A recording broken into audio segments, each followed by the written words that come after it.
What's up, everyone? My name is Reese Stewart. I'm a guitarist based out of Michigan, and today I wanted to talk a little bit about how I come up with interesting chord progressions. So before we start, we're going to need kind of a prerequisite knowledge of scales and intervals, and not only intervals, but the function of those intervals in our scales. So for example, if we have our major scale,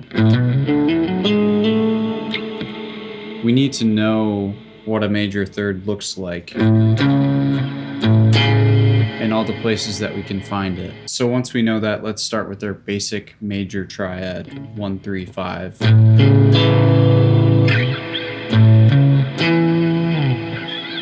Once we have that down and we can find all those intervals, we can start to move to the extensions. So let's say we want to add our 7th. I know where that's at. And we can come up with some really cool shell voicings this way if we also add the 9th.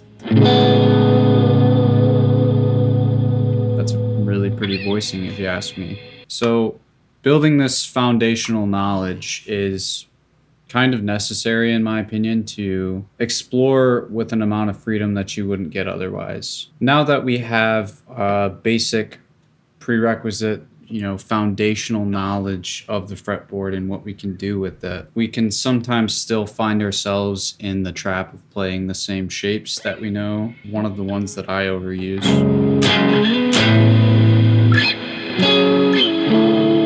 I mean, that works pretty much anywhere and it sounds good to me, so I use it often. But let's say I want to kind of break out of that and do something interesting. And I think the first step that I've come up with is not choosing the obvious chord tones to create a sense of ambiguity. So I'll play you an example.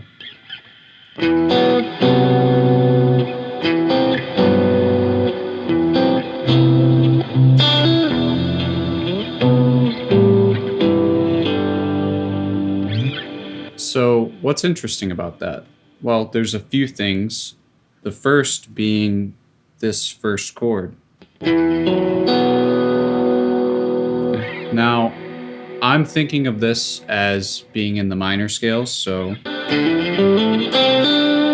But you don't know that because I've only given you 1, 2, and 5. Which doesn't really tell you what mode we're even in. So that's actually an interesting thing to do, because if you want to write solos or, leads over the top, you kind of can do whatever you want, and that's interesting to me. Another thing that I find interesting about that is the resolution that you get when you start adding the notes from the scale that you're playing. So for instance, the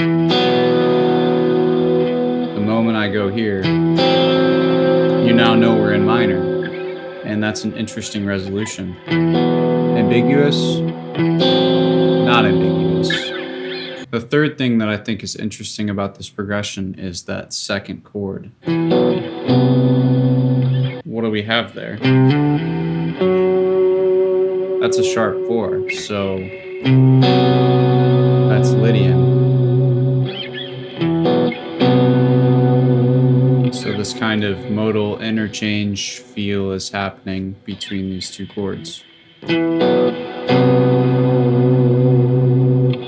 That's an interesting sound to me, so learn your modes. So maybe the last thing that is interesting about that chord progression is the idea of subtracting notes. And I'll play it through to the end so I can show you.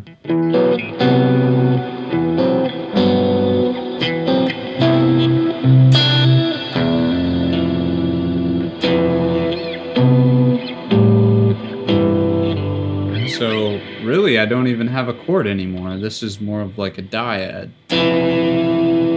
But that's an interesting sound.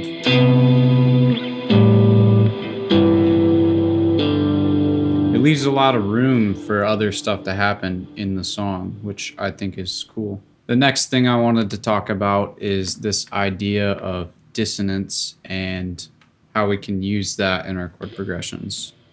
So in the first example, I played you this.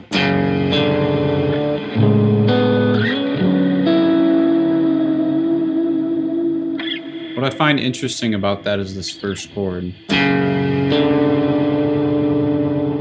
Why is that interesting? I don't know. It sounds kind of ugly, right? It's interesting because there's a half step bead happening between the notes. The 5 and the flat 6 are ringing out together. And that gives you a lot of tension. What I love about that tension is the inevitable release.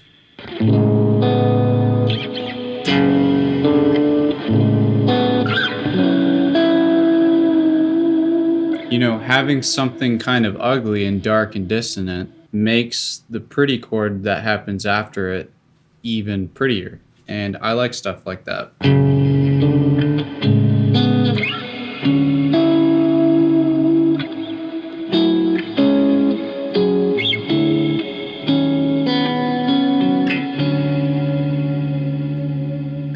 So the last thing I'll kind of use to come up with interesting progressions is sliding around the same voicing. So for example, in the first thing I played,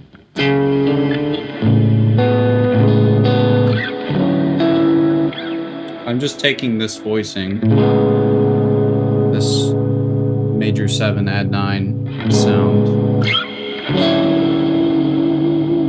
and bringing it up. And doing stuff like that is really cool because, I mean, I don't have to work as hard to create a cool sounding chord. And we love that about guitar. So yeah, those are just some of the ways that I utilize to come up with interesting chord progressions, and hopefully you found it useful. And yeah, if you liked the video, please like and subscribe, and stay tuned for more in the future.